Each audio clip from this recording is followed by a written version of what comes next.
Support for this episode of PBS Reno Arts is provided by the Nevada Arts Council. Arts and creativity make us stronger, fueling innovation, prosperity, and thriving communities across Nevada. They boost our economy, promote well-being, and enhance education, empowering Nevadans of all ages. The Nevada Arts Council nurtures these essential creative forces.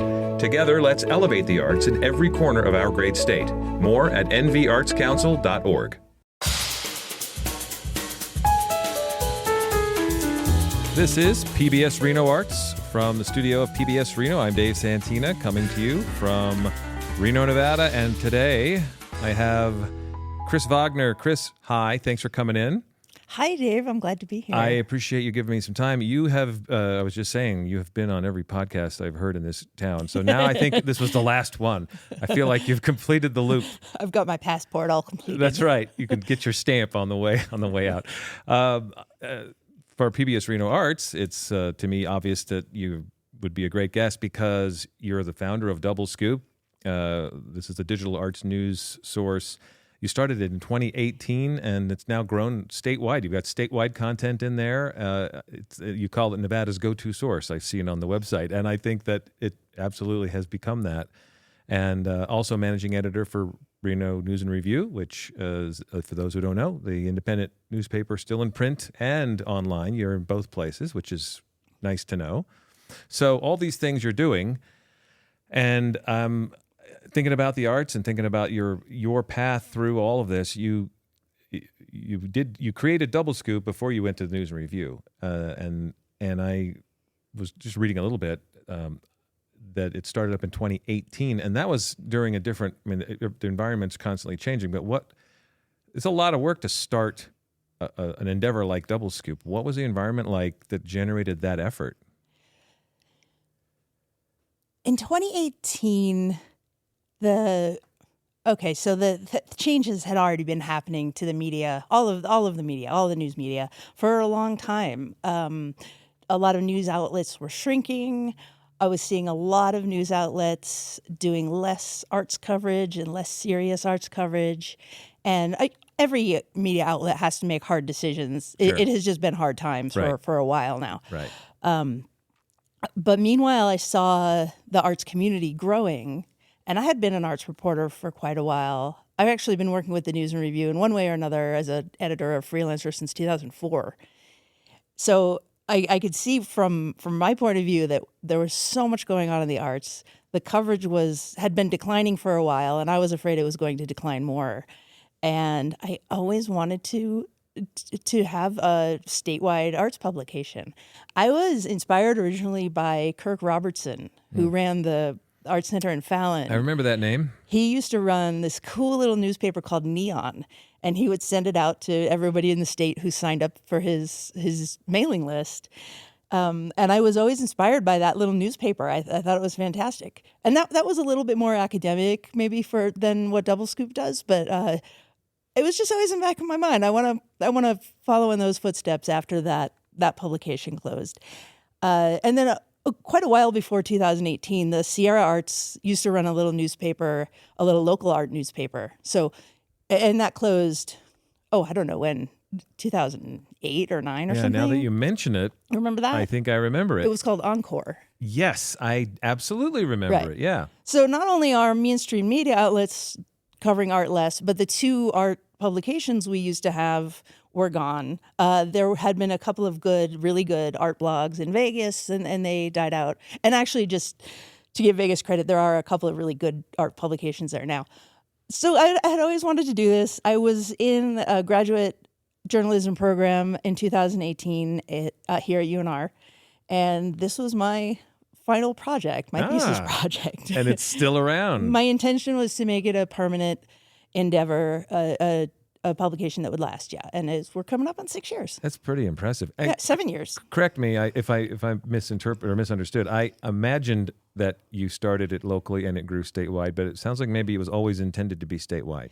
On our first day, we published a news piece about a decision being made by the Vegas City Council, and we published a review of a show in Reno, so to establish that we were statewide from minute one. Got it. Impressive. That's a big bite. So where'd the name Double Scoop come from? I liked the idea of, okay, it's hard to name things, right? It's just hard to find a good name. It's hard enough to name, a pet or, Exactly. or your child, God forbid. But I like the name, but here's it's a less of a glamorous story than people assume. I liked the idea of having a name that was really approachable, something that says, we're the nice, inviting arts magazine. I really like the idea of being able to have ice cream, like ice cream socials and fundraisers and events, and we still do that. I'm on board. I'm ready. I wish you would have brought some. And that's about it. The double implies like, hey, we're giving you more arts news than other people. Not just a scoop of arts news, a double scoop. And if I think double scoop, I think immediately of ice cream.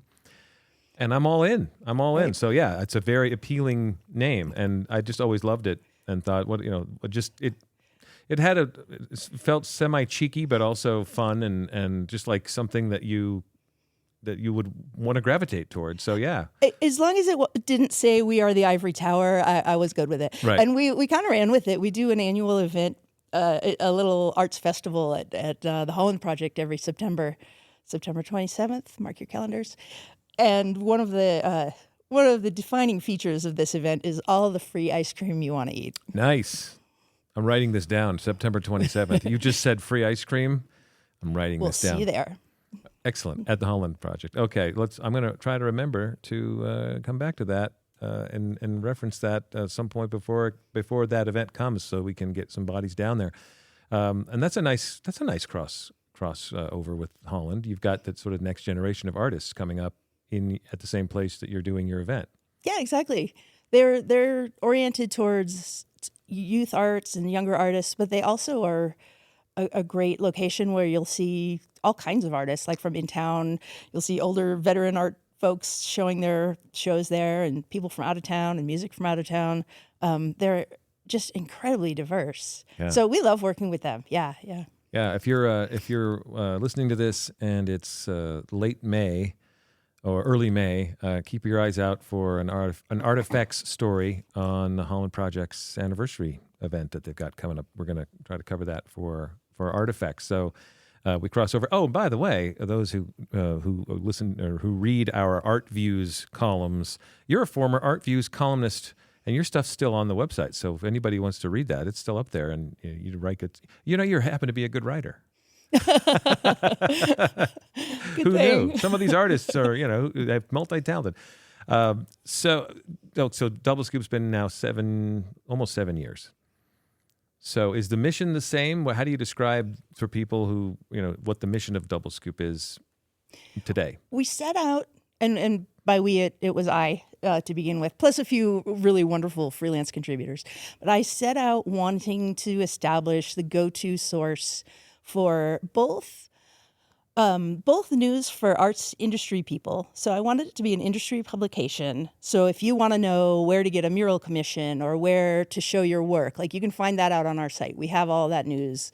We're a conduit for all that kind of information. And then I also wanted to be the go-to source for the general public who might already be interested in art or who might be coming to art for the first time. So I'm speaking to a few different audiences. I'm speaking to artists. I'm speaking with people who already are familiar with the art world, and I'm speaking with everybody else too.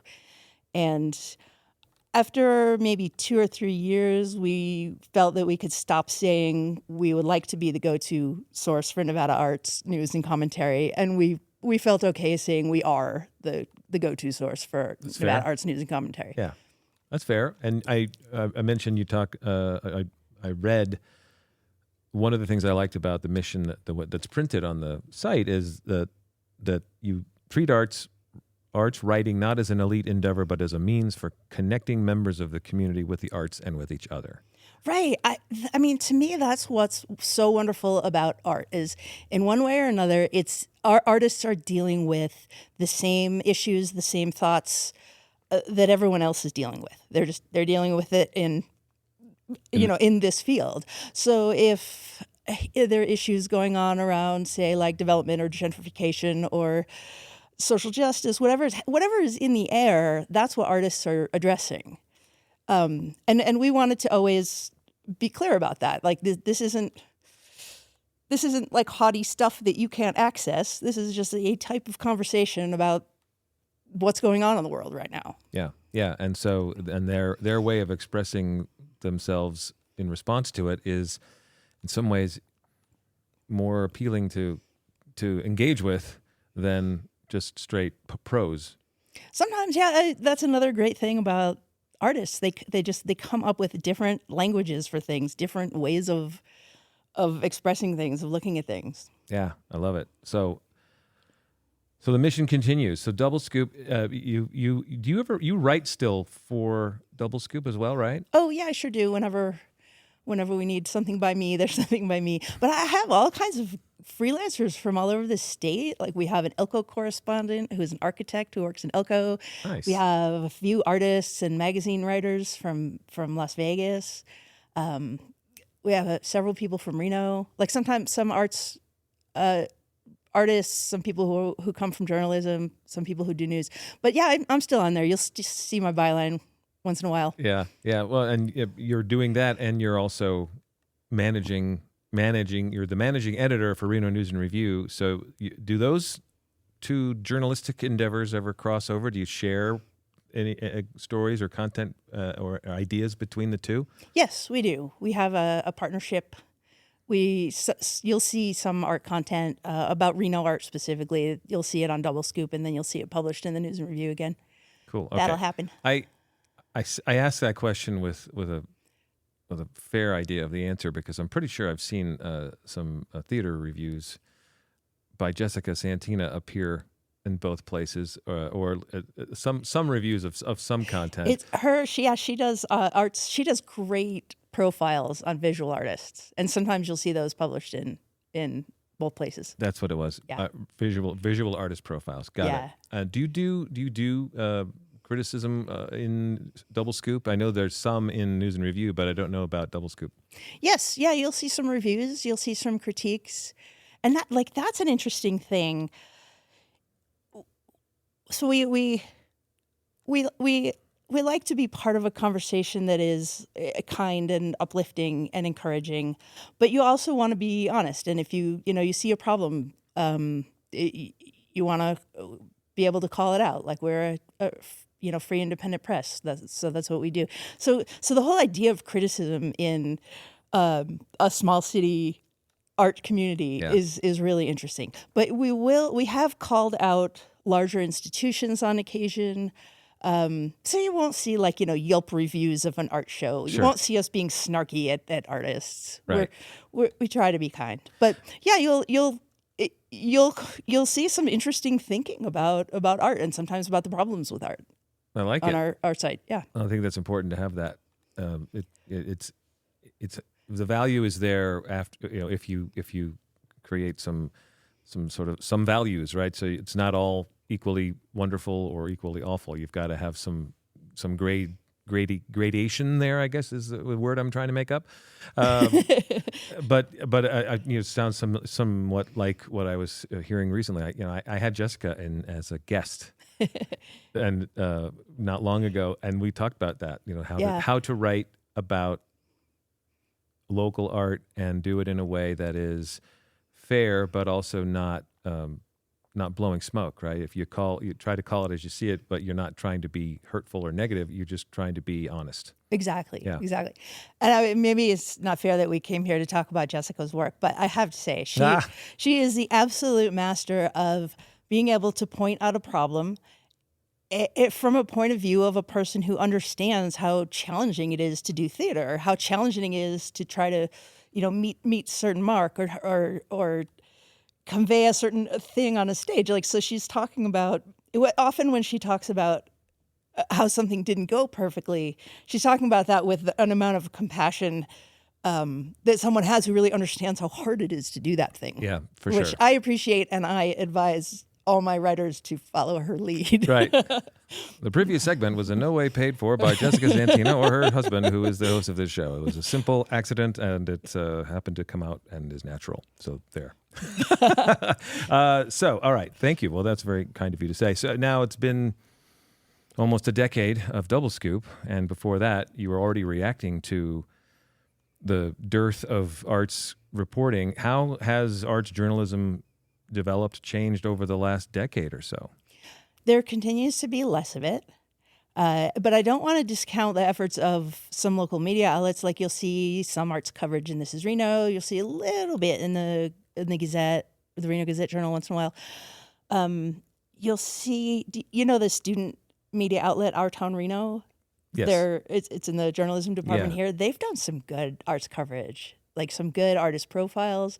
So it's out there. The people are trying to discuss arts. Wait, what was the question? How's art? It's just sort of how it's developed or changed over the last decade or so, because you started it because of to fill a vacuum, Yeah. and now it's almost a decade later. I imagine it hasn't sat still. No. The vacuum has gotten a little emptier. We are doing our best to try to fill it, and I'll see often that we were able to report some news or report on an event that no one else had the bandwidth to report on. So it's working. It's working. We're succeeding in what we meant to do. You are filling the bucket. Yeah. Well, that's good. So, do you see trends in subject matter, or trends in angles or storylines, or arts movements of any kind? There's, I would say, among the Holland Project community and among a lot of Vegas artists, a lot of Vegas homegrown institutions, there's a big emphasis on social justice art at the moment, on like visibility of various groups, but also the people get really kind of excited when they're first getting into Nevada arts and first learning about it, and the thing they realize is the variety of what's the word, the diversity of artists that we have. We have artists of all ages. We have artists coming from all kinds of perspectives, and people are often impressed when they realize, like, oh, this Nevada scene has so much going on. Yeah, I've heard that from a number of people. Well, there are a number of people in the arts community here, I think, who came here without intending to stay here, and then were captured by it and fell in love with it and stayed here as a result. I remember the very first story and the very first episode of Artifacts, which is now 10 years ago. And Eric Brooks was talking about that. Mm-hmm. It was a story on the murals of Midtown. And we interviewed him, and he said, I was going to pass through here, and then I never left. I fell in love, and I couldn't leave. And now here, he's been here for all this time, engaged in the arts community deeply. And I think that happens to a few people. You hear that story often. Yeah. I was just passing through, and I wasn't going to stay, and here I am 10 years, 20 years later. Here are three things I've observed. Yeah, people just passing through somehow this place just grabs at their heart, and they end up being a real part of the art world here. I've also seen people move here because of the Burning Man community and the generator community, and that's been pretty interesting. Like an impressive number of people have gravitated toward that and ended up staying here and managing their careers here. But then I don't want to discount the fact that there's a bit of brain drain also. You'll see, especially here at UNR's art department, and I think you'll see this at UNLV's art department too, some really just fantastic students. They do incredible art shows over there. Their grad students are amazing. And some people do stay, but I also see a lot of people reach a point where they would like to be doing their art careers in larger cities, and people do leave. But you're right about the vortex. It really does happen. It is fascinating, yeah. I mean, I have seen it now a few times. Somebody I recently was talking to on an earlier episode might in fact be in broadcast or in digital drop time, the most recent one, and he talked about his name's Ford. I'm having a Ford brain Goodman cramp for the song. For the song, is that thank who you're thinking you. of? Yes, yeah. Talked about this resurgence of the patronage model, where he's kind of reviving this, and I thought, I wonder if that might. I mean, I've seen it begin a little bit here and there in journalism too, where you have journalistic entities saying, "Help fund this reporter's salary so we can keep them here." And I wonder if you feel like that might be growing as a model for the future. I have seen more and more of that. Yeah, it's not a model that the Reno News and Review is using, nor Double Scoop, because neither organization has full-time reporters. But it is that I've seen that a lot in last. I think in the last maybe 2-3 years is when I've been seeing That's quite what a bit it seems of it. like to me. I just was curious about if you thought that might catch on more and become more of a viable option as people get more and more hungry for coverage that doesn't exist otherwise. Yeah, here's the thing. Whenever I try to predict the future, You're wrong. I'm not in the business of future prediction. I am often surprised. I don't see what's coming in that regard. Fair enough. Fair enough. Now, around all of this, you are yourself an artist. Oh, kind of. That takes a time commitment that I am no longer able to extend. Well, I'll say So this: you live in an artistic environment. I'll say this: I can reveal that you, as the managing editor for News and Review, you've had a few holiday parties at your house. I've been lucky enough to come to a couple. It's obvious that artists live in that space because you have a really an art friendly environment, and you're living with an artist. You're both. I get the impression that you still have the artist's soul in you.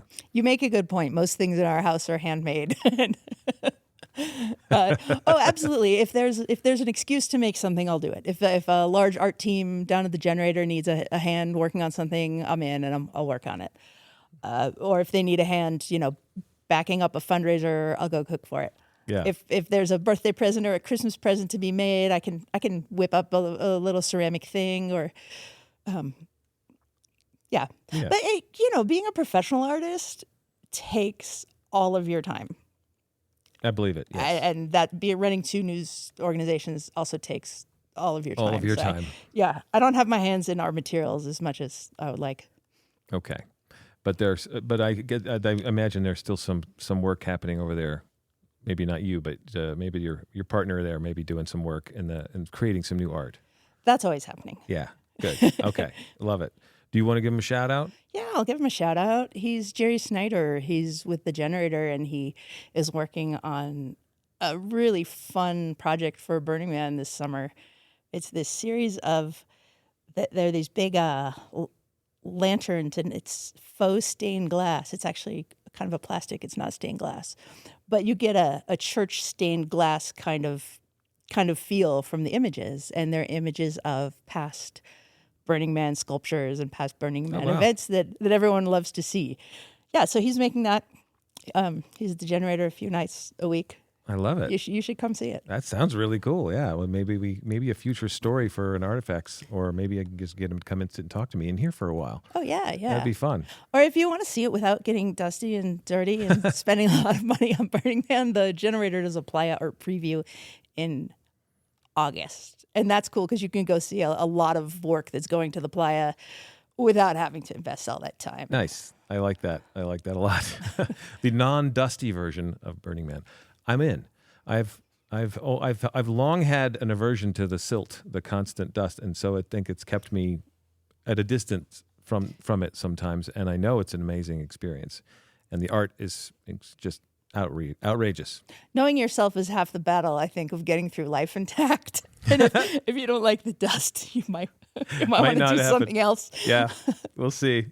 All right. Before we go, just curious if you have any recommendations for anybody listening regarding anything arts-wise in this area that you'd love to rep a little bit and promote. Oh, I would love to. The current Nevada Museum of Fine Art show, Judith Lowry, is just incredibly amazing. She is a painter, partially of Native American heritage, and she paints these just wonderful, large, historical scenes that just they tell so much story, and they're so fantastic. Don't miss that one. What else is happening? There's always something going on. There's always so much happening. Yeah. Well, but you can always look at Double Scoop's events page. There you go. Or our weekly Instagram recommendations every Thursday morning. So, how to get to you on Instagram? What's your Instagram handle? We are at Double Scoop Nevada. At Double Scoop Nevada. Okay, and then your website. doublescoop.art. Not .com, not .org, .art. A-R-T. Okay, doublescoop.art. Thank you. I appreciate that. Yeah, please check it out. If you haven't, there's a lot of good stuff on there and more coming. And then I want to mention September 27th. I'm going to come back to this. You said at the Holland Project, this is it's an annual event. It's an annual event. It's a small community festival.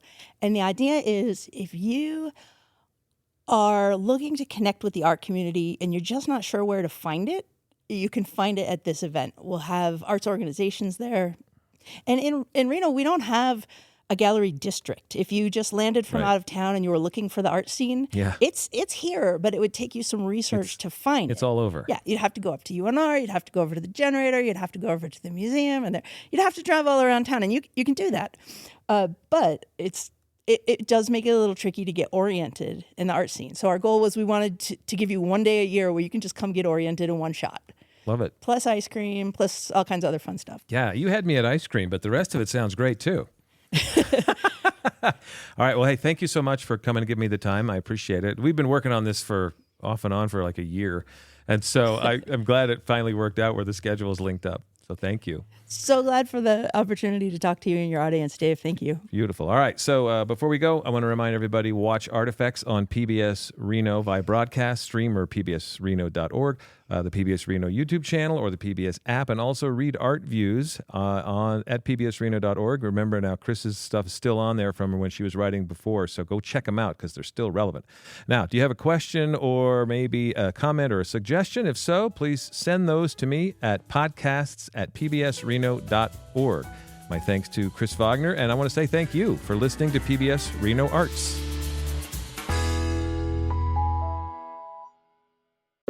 Support for this episode of PBS Reno Arts is provided by the Nevada Arts Council. Arts and creativity make us stronger, fueling innovation, prosperity, and thriving communities across Nevada. They boost our economy, promote well-being, and enhance education, empowering Nevadans of all ages. The Nevada Arts Council nurtures these essential creative forces. Together, let's elevate the arts in every corner of our great state. More at nvartscouncil.org.